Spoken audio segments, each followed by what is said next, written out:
I koliko tražiš za ovu kantu? A vidim da se nisi baš pripremio. Ali dosta, dosta.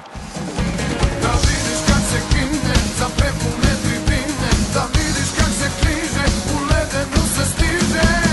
Medvešćak, to je klubnjak, Medvešćak, voli burger svak. Medvešćak, to je klubnjak, Medvešćak zabija svaki plak. Sa nama je gospodin Vili, zadužen za najkvalitetniji medvjeđi led u Ice domu.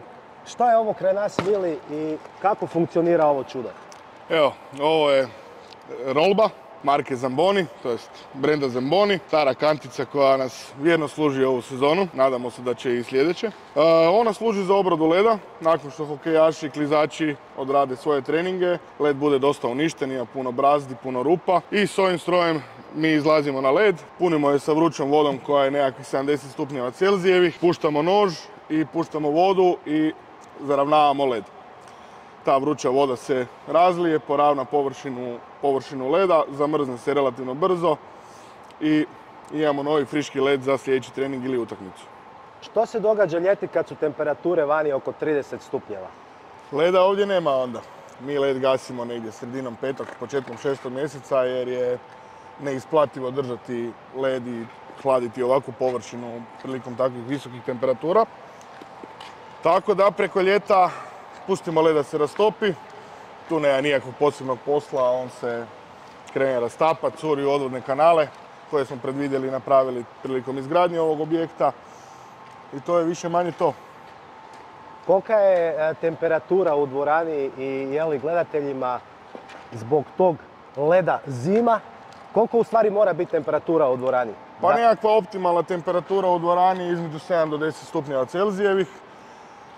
Moram reći da je gledateljima ovdje dosta zima preko zime, jer ovo je u stvari balon koji upuhuje hladni zrak izvana, tako da tu pomoći nema, ali to je hokej, to je klizanje. Ledena površina mora biti hladna.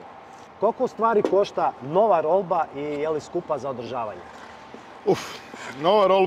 Nova rolba košta negdje oko 200.000 eura, najnoviji modeli. I za održavanje, pa u teoriji je.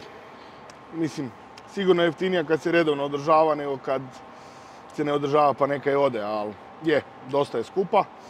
Troši i ulja, troši i antifriza. Ok, naša je na plin pa smo tu malo smanjili troškove, bar potrošnog goriva, ne?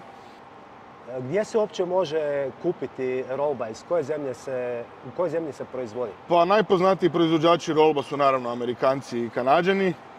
Tu kod nas u Europi imamo talijansku firmu, jednu koja se bavi proizvodnjom i imamo jednu njemačku koja je nova, tako da ne znamo nešto previše o njoj, ali znamo da postoji. A tko servisira rolbe? Postoji neki ovlašteni servis ili je to... Pa u suštini motor u rolbi je koji na svakom autu, tako da bilo koji automehaničar može doći pomoći oko toga. A što se tiče nekakvih dijelova hidraulike i stvari koje nam pomažu da radimo led, to više manje sami mi rolbari popravljamo. Reci nam šta se nalazi ispod ove haube, koji su konji i koja je kubikaža u pitanju?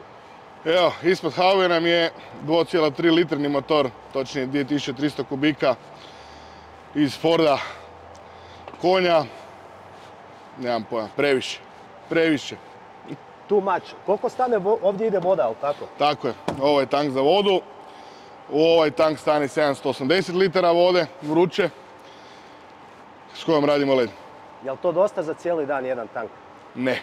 Svaki put punimo, prije svakog izlaska na rolbu punimo puni tank vode.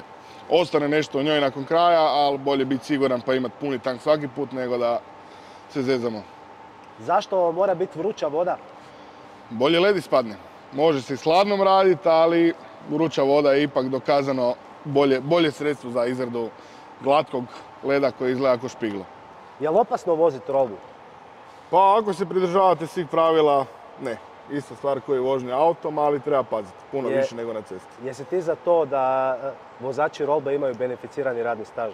Pa naravno, evo trenutno čak i sa gazdom malo pregovaram, ali malo mi je tvrdo. Vili, hvala ti puno. Ja na čemu, dečki. Svako dobro.